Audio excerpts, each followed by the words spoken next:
Chelsea Jones of Chelsea and Rachel Company.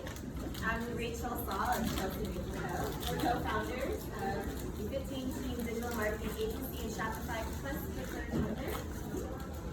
What does that mean in all the fun details? So, we serve healthy food brands. We love to partner with companies that are growing and scaling and help them on all things tech.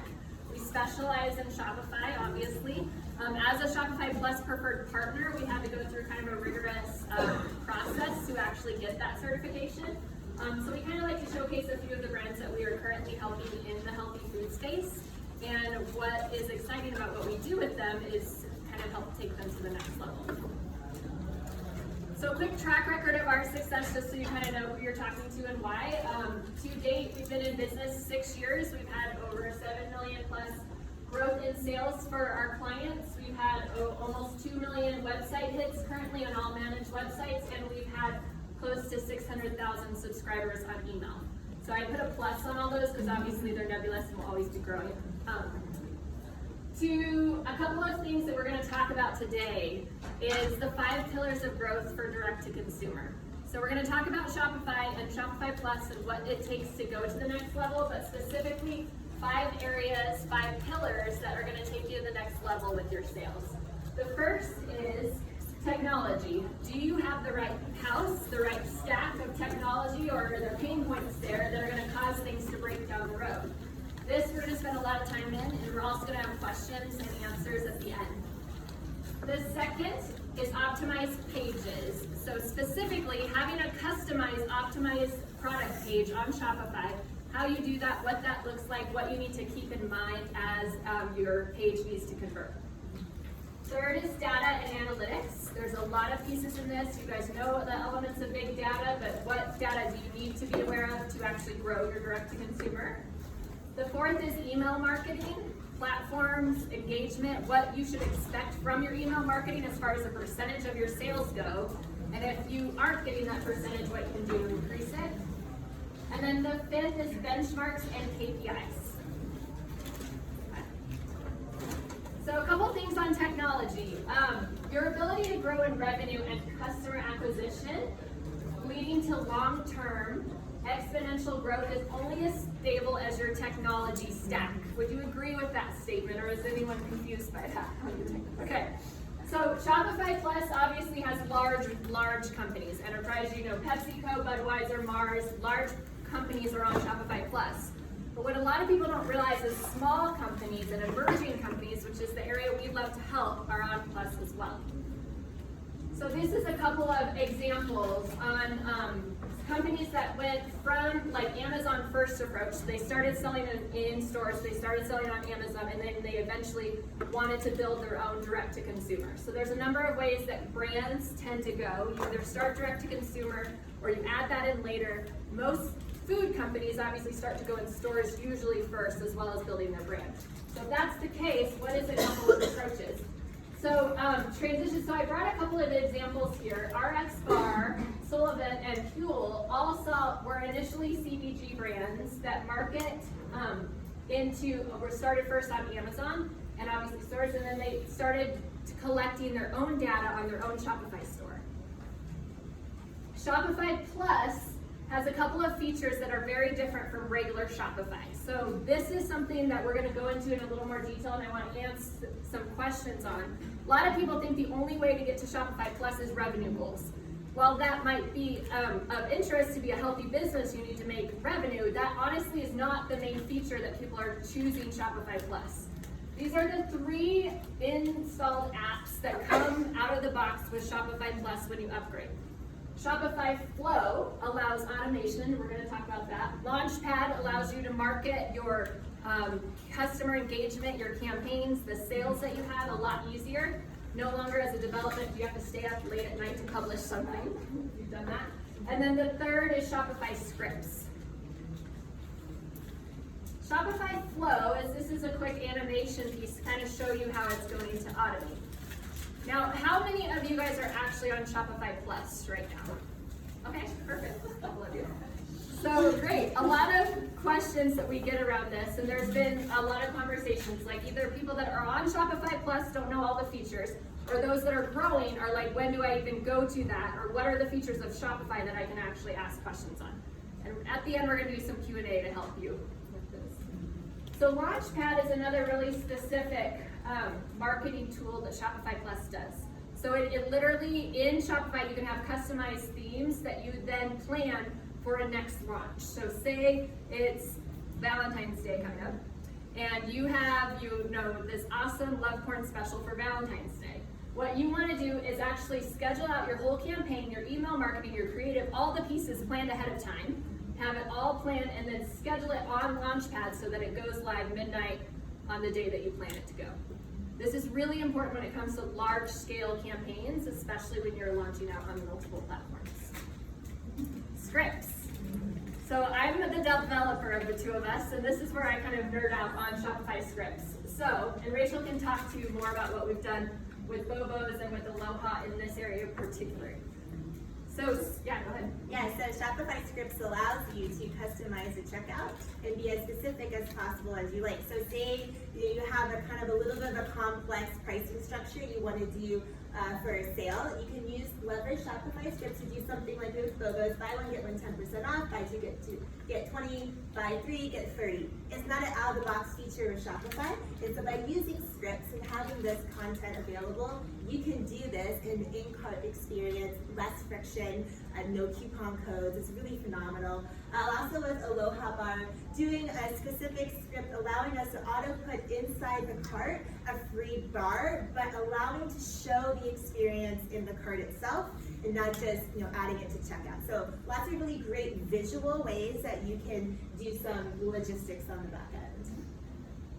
The other thing that a lot of people don't realize is in Plus you get the POS system as included in what you're paying for Plus.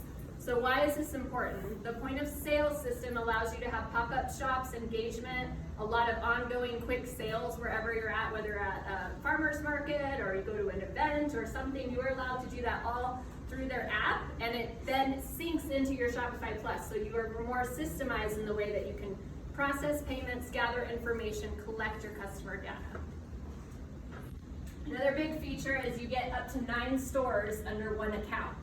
Why is this important? You all are probably, those that are brands are entrepreneurs. We tend to be serial entrepreneurs. So usually how many times do you want to start more brands or more options? You can, out of the box, start 9 websites under Shopify Plus. And it allows you the customization to have all of those features under it. And then you can have additional stores on top of this. So this is where the big companies like PepsiCo and Mars and those have all of their brands. They can have them under one umbrella. It just makes it easier because how many times have we been involved with technology and something's broken or something has to fix and it's more frustrating than it's helpful. The beautiful thing about this is you can actually do a number of things. You can clone out sites, you can copy things, you can also start and launch new brands under your same umbrella. A lot of brands that we work with use this feature to either launch a wholesale website or a gated wholesale website or sampling type of program, all within the same brand. Exactly. So if you wholesale a platform, let's say you want to sell to your small mom and pops or your consumers, you have coffee shops and different things on your wholesale rostrar. That's sometimes hard to manage, and a lot of times you're managing it through phone calls or customer service or a lot of things. You can actually clone your site, lock it, build an application that your wholesale can then log in and order from a user experience with the wholesale pricing under it. So it's really helpful to allow you to have just more flexibility in what you can do. International sites too, right? Yep, international sites are really important. So obviously as you scale as a brand and as a company, you're looking at international sales. Majority of you might even be on some international sales now. The importance with this is when you want to have a clone site that's for a particular brand or market. Example, like if you had a UK or you have a Spanish site or you have a South America site, it's really important to speak to your audience. Personalization is key when it comes to real good marketing, but you need the tech to be able to do that. So this is a couple of slides where we're going to talk about what does it mean to scale on this stuff. And again, we're going to ask questions. So if you guys are not familiar with some of these terms, please let us know at the end. But the reason this is super important is when a company is scaling, A lot of times there's going to be other additional things you're going to need, other SaaS technologies, other stuff to plug in. But as the more of those that you get, the more complicated it can become, and the harder it is for them to talk to each other. How many have had that problem already? All right. So one thing that's important to know about Shopify Plus is that it does have a really robust open API that you can tie into a lot of things. Now, those of you that are on Shopify Basic or Advanced can also tie into certain pieces, but there are some apps that are going to only be really integrated into Plus.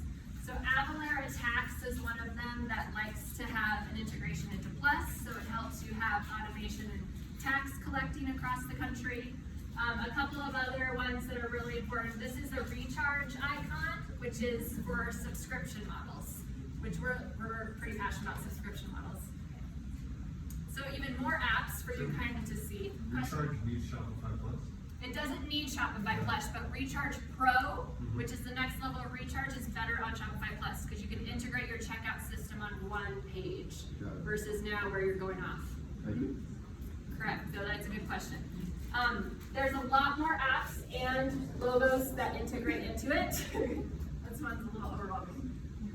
How many of you have heard that Shopify bought a fulfillment network or know about that at all? Okay, so Shopify is kind of starting to compete with Amazon. Why? It has over 1 million companies and stores on Shopify as a platform right now. It wants to give more of the smaller business options to compete in a fulfillment network concept, just like Amazon, without having to always have, different things. So they actually bought a fulfillment network, and in that have allowed a lot more services. Now the section below here are more things that are available like on Shopify Plus, like the flow. You can see the pay, front-end customization. There's different things that are specific to that. But overall, some of these are going to be on Shopify no matter what. So you get services and support. You can have a lot of specific SaaS technology.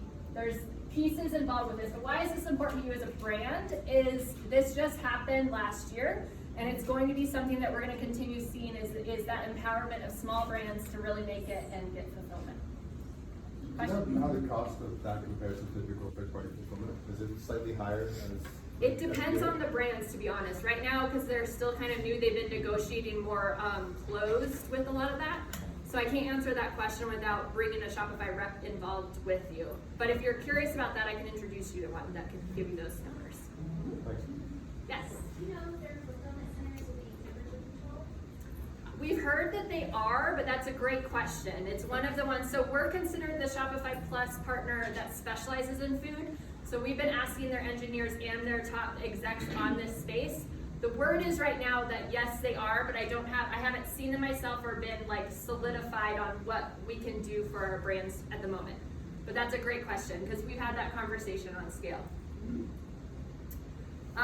Okay, so a couple other things to know about Shopify, Shopify Plus. Before we keep going, do you guys have more questions on the differences? Yeah. We do have this statement that technology should not hold you back. So one of the freebies that we're giving out, and we'll have this list here later as well, but is specifically like, are you a brand that is ready to do a leap? And what does that look like? Sales obviously is a component of it, but we've seen brands with as small of sales as like 200,000 for the year go on to Plus, and then those majority are usually at that million a year, so it up. So just to kind of give you a ballpark and idea, the reason the smaller ones would go on is because they needed the multiple stores, the scripts, or they had more like a brick and mortar or something else that would make sense from a wholesale POS standpoint, just to give you a couple references. All right, so we're going to transition. That whole main point of talking about Shopify and Shopify Plus is to give you a foundation of the technology, what is involved. There's lots of more questions, lots more things to dive into. We also want to talk about the other pillars that make a successful brand, whether it's Shopify or Shopify Plus. And so I'm going to start talking about one of the most important pieces inside of your website is your product description page. And so we have some examples of some client work that I want to walk you through, just some things that you need to be thinking about in terms of conversions, in terms of presentation, and in terms of things that are really important to how you're going to convert all your inbound media traffic. So it's really imperative, first and foremost, that you have a mobile version and a desktop version optimized for the different locations, right? So this is a desktop version, but the mobile version allows everything to be above the fold. So what we see here, and when I look at this first section of the product description page, when you land on it, you want to be able to have all of your conversion tactics right there above the fold. So you want to have your product carousel. You want to have the name of your product, the reviews, not the listing of the reviews, but the reviews itself, the stars available at the top, your options, subscription right there, and then of course your add to cart. A little bit more of these icons about free shipping, all of those things, really important for conversion tactics. The next section that I want to talk about, especially in the food space, is not only the product descriptions, but we're talking about benefits, we're also talking about what is inside the product.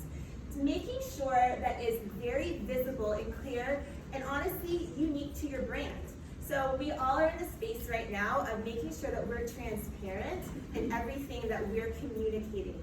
And so we like to see, unique badges at the top, dynamic to each product that you're showing, a product description page, a product description copy here. It could be what's on the back of your packaging. We also encourage to have a little bit more added value on the website itself. So if you want to add in a little bit more anecdotal content, it's great. Benefits, what is the end user's benefits on what they're getting, and then obviously having the ingredient section here. All of this needs to be clear and concise. And then the third component of an optimized product page is social proof. So we want to make sure that not only are we having the reviews on these products visible, but having the ability to write a review directly on the page. There's lots of integrations to allow this to happen.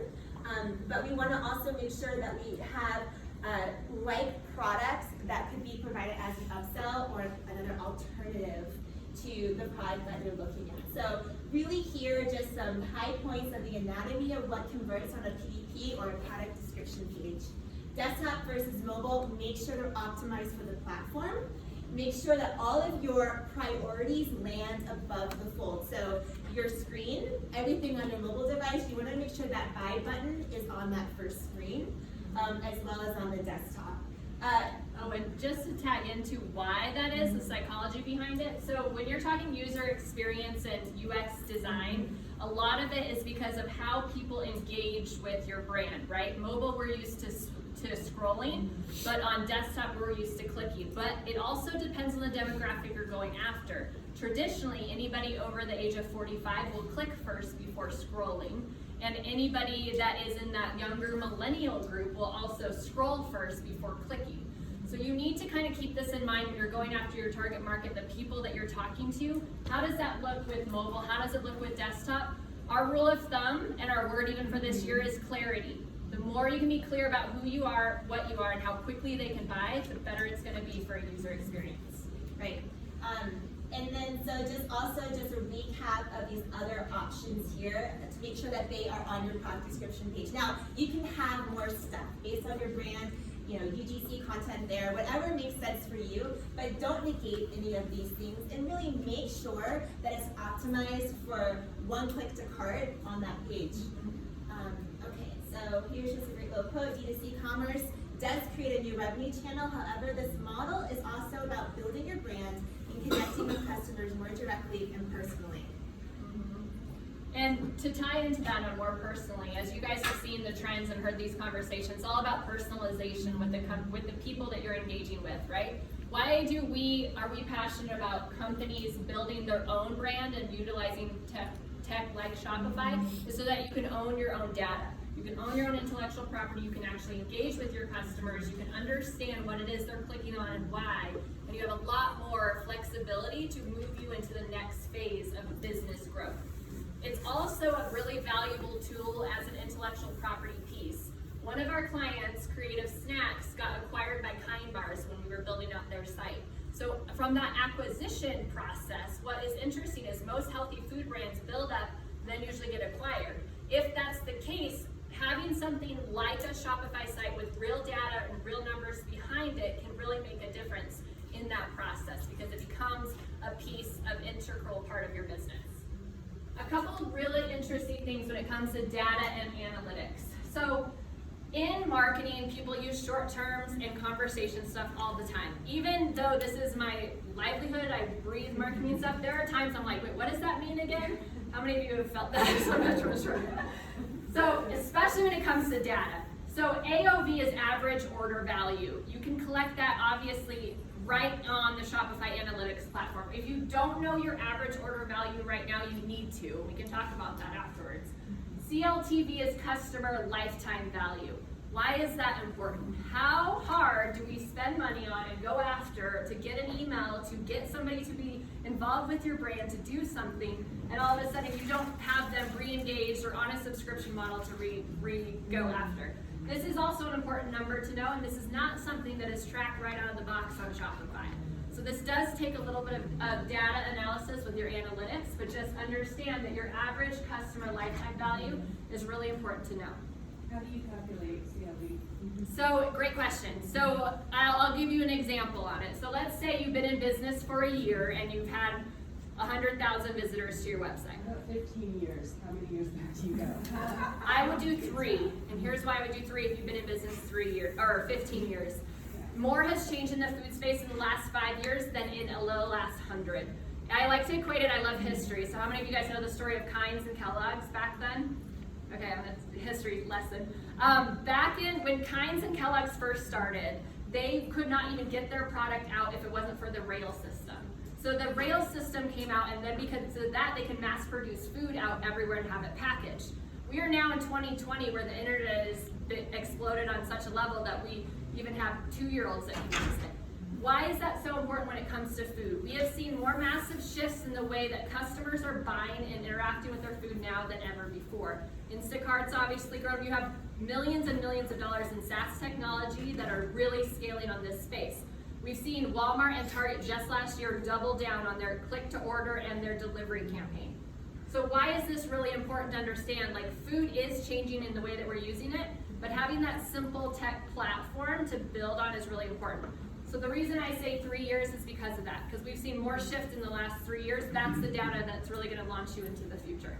And if you've only been around for a year? And if you've only been around for a year, do the data that you have. It's yeah, absolutely. You definitely need at least a year of understanding your data, especially because you look at factors like frequency between orders and new product launches, things like that. So.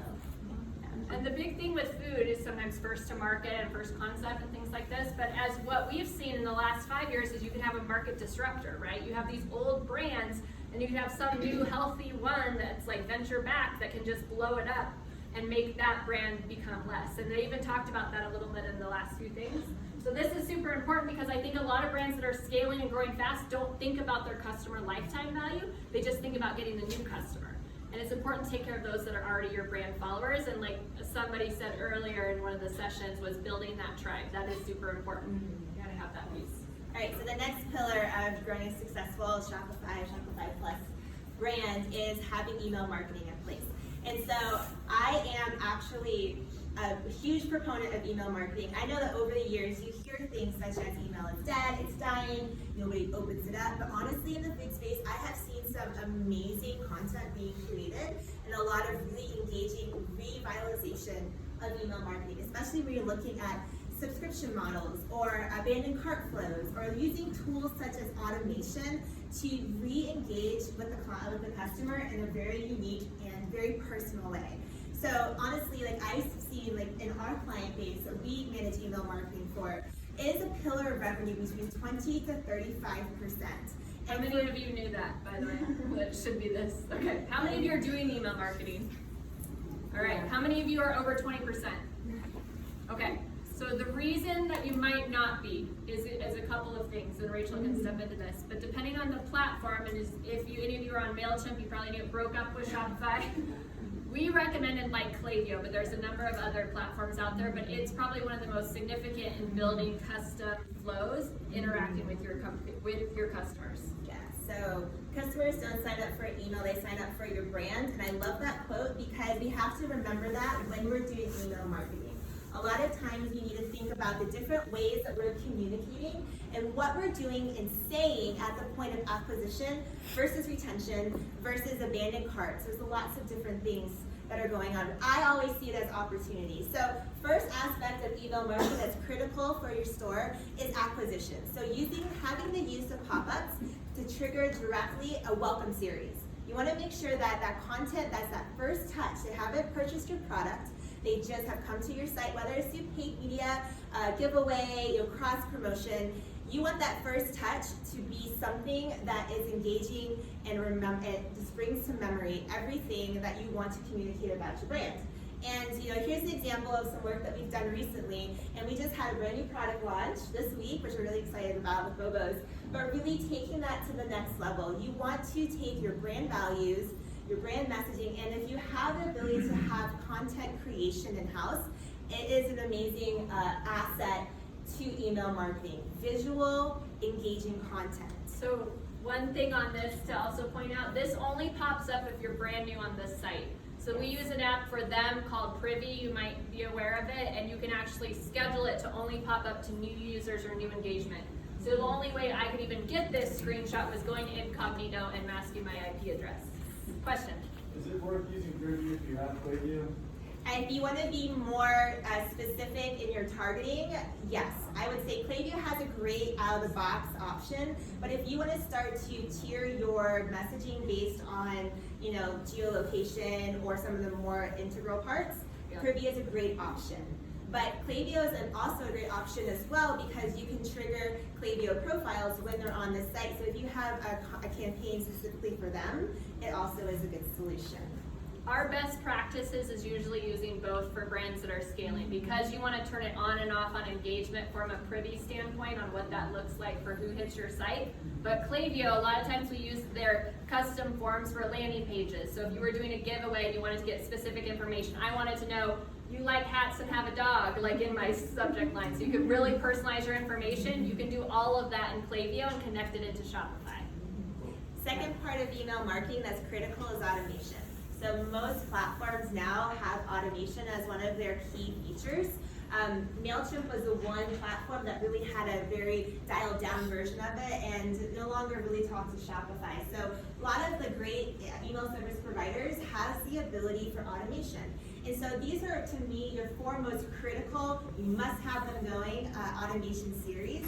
One's called an abandoned cart. So basically, if you shop on the site, you put everything into your cart and you leave your checkout. You want to make sure that you have a tailored message series after that that re-engages them. I mean, the thing about us as where we are in our space is that we are not only agency owners, we are also moms, busy working moms, children, and we get distracted very easily, and we know that almost everybody does online these days. So abandoned carts. Oh, and the first one needs to go within 20 minutes of them abandoning the cart. You can set that up in Klaviyo. You can't do that out of the box in the Shopify out of the box abandoned carts. Yeah, so it's just a matter of frequency, timeliness. We know in the snack food space, it's all about I want to make a quick decision right now versus maybe a different type of product, which would be a higher value. There's more of a thinking process along with that. In the snack food space, we've seen 20 minutes, first one, see high conversion rates on those, and then if they don't convert, 10 hours later, if you want to give them an offer, that's great, it's not necessary. It's really all within what you want to do as a brand. Second one is called browse abandonment. This is when somebody has been on your site, looked at products, didn't check out, but has left the site. You can create really cool content based on what they looked at with Shopify. So whether it's a collection you want to basically retarget or a specific product, browse abandonment is really fun. Yep. Post-purchase upsells and cross-sells. So they bought a product, they have not ever bought this other product, you think they like this product, you can create automation flows based on those types of triggers. So, yes, question. For the browse abandonment one, you would have to have their email, right? Not necessarily. If you use Klaviyo, and they have, well, actually, yes. I'm sorry, rephrase the question. If they have been on the site, have opted in at some point, not even purchased, they've triggered a profile, but then you have a code snippet on your product pages that tracks that data, and then it'll trigger an automation flow to that. Yes. But to also tie into that too, as a lot of you guys know, data and data science is a really important thing. A lot of people give away their data without realizing it, especially when they're going on a mobile device. So as a brand, if they have in any way accepted cookies or opted into anything, you should have the ability to crawl and get their email. Klaviyo is a smart platform to help do that. But there is some components where some people can block it if you're in incognito or different things. But you're absolutely right. Like, the goal is just make sure you have everything turned on that could help you as a brand to retarget and, you know, get as much data as you possibly can from your customer base. We're gonna kind of hustle a little bit. We want to have a lot of questions. I'm a question and answer. So the last component of email marketing that's successful to grow your brand is to make sure you're segmenting your lists. You can segment based on purchase behavior. You can segment based on their likelihood to purchase if they have not purchased yet. There's different metrics and ways that you would create those logics. Engagement levels, even where they came from, so whether it's a Facebook ad lead or it's an organic search based on a certain keyword term, we want to make sure that you're segmenting, and then that is make sure that for the desktop and mobile experiences, they receive the content in the way that you would like for them to see it. And then lastly, in email marketing is cadence and strategy. We want to not abuse our people, right? I don't know if anyone else has been a victim of this, but constant barragement of emails from brands, you just don't really, you don't want that to happen to you. So be smart. We recommend the promotional calendar. Make it aligned with your on-site promotions, as well as maybe your paid media strategy or any content you're having out there. Just make it all gel together and use segmentation to only hit certain pockets of people on a pretty good cadence. Cadence just is your time between emails. Segmentation, obviously, we want to make sure that you are really able to identify the offers that you're giving through email marketing on the site all the way through, and that you just really define the different types of content, whether it is information, value, purchasing, sales promotion, or Comedy. Yeah, comedy. Comedy and education are the most shared things on social media. So this is our last section, and then we're going to wrap up and have time for question and answers. Yeah, so KPIs, kind of like we were talking about, your average order value, your customer lifetime value. You need to know where these are. If you don't, talk to someone that does, or get a free consultation from us to help you guys know your numbers. The most important thing on benchmark on retention, we're going to kind of go through these quick because I know. Quick add to cart, faster checkout, loyal customers. As much as you can do one click checkout, the better. So just think about as if you were a consumer. And I forgot to tell you a little more of our origin story. When Rachel and I started our company 6 years ago, I was pregnant with my son. Everyone thought it was the worst time to start a company, but we did, and we did it out of this passion for loving to help special brands that want to scale. We started in the Shopify space, we started on all the basic ones and have grown up from there. But we really love to align ourselves with brands that want to make a difference and have a bigger impact, because that's what we care about and how we want to raise our families and do our business. And I think what makes us passionate about working in the food space is that I have a daughter with multiple allergies, and so being able to work with brands who that's their mission and focus is really critical. And I think aligning yourself with people and just in your team, that you're just always going towards the same mission and goal, just allows for better conversation there. But let's talk about retention. So subscription models is a very critical component to your growth for direct to consumer. Yep. Honestly, if you're a food brand, there's no reason not to be on Recharge Pro or Recharge in general right now to have a subscription model on your Shopify site. You don't need to be on Pro yet, but at least have that component. Food is growing in the subscription space more than any other element. Loyalty program or a rewards program, my number one piece of advice for this is to make sure what you're doing is clear to your customer. A lot of times loyalty programs can be a little bit nebulous, or you don't really have a defined strategy around it. Make sure that if you decide to engage in a loyalty or rewards program, that it's clear to understand and that you implement it with as much intention as you do your sales and promotion. And also, our rule of thumb when it comes to apps or other technologies you're tying in is keep it simple. Don't add anything that could cause more problems down the road. Make sure you have a real understanding why you're adding that function or that feature. If you guys want to take a picture of this, there's just some stats on retention. We believe that every food brand should engage in the subscription model. We think that it's growing by leaps and bounds, and it's an area to capitalize on as you are looking to grow and scale. In your direct-to-consumer, there's lots of competition with Amazon Subscribe and Save. You can leverage yourself better against it if that's your strategy. So there's lots of things that you can do there. average order value, a couple of key points we have here is, to increase your average order value, you just want to even think about if you can increase that figure by 5 to 10% across the board. Oh, that's my timer.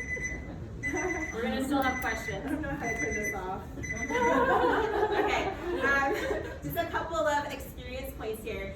Between 5 to 10%, imagine what that could do for your overall annual growth. Yeah. Right, so think about, that's one area to always be considering. Pricing strategies, how are you competitive across all of your different channels? What type of value do you add on your direct-to-consumer site that's different, that you can control? Third one is free shipping strategies. Do you have one in place? What is that threshold, and how do you structure your pricing to meet that free shipping threshold? And it marries very well with average order value. And then upsell products. Yep. And same with the customer lifetime value. It's specifically the longevity of your brand's dominance, and the direct to consumer rests on your ability to bring your customer back time and time again. So part of why we're really passionate about helping brands with their direct to consumer is the more you grow this on a level in a brand interaction, the more all of your other channels are going to start to grow too. Yeah. Oh, yeah.